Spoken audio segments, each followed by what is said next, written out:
Let's take a look at setting up the interior lighting on a new Q5.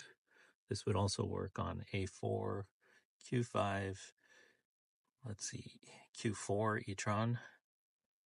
Now if we go in here and across, we're also going to go into the vehicle from the home screen. From there, we want to go to light and visibility. From light and visibility, we want to go to interior lighting. You can see there's also some presets set up already. Impulse, which gives you a red. Maritime, which gives you the blue. Caribbean, which gives you an aqua. And Drive Select will give you a deep red on that. Now, if you want individual colors, click here on the notepad. Surface line colors.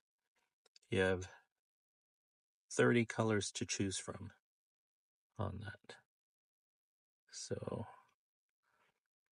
let's say we want yellow on the, or orange. You can see where it would be on the interior, and on the footwell is activated as well.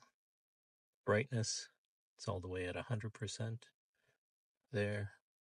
And we want to go into lines, which is colors. It's already set at blue.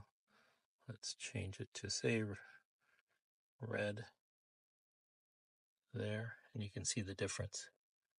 So I hope this helps you when you want to change the interior lighting on that. And once again, it's in light and visibility of the vehicle in the home page, which is right here. Hope that helps. If you have any questions, I'm Shehan Wicks. For more Audi tutorial, please subscribe and like this page.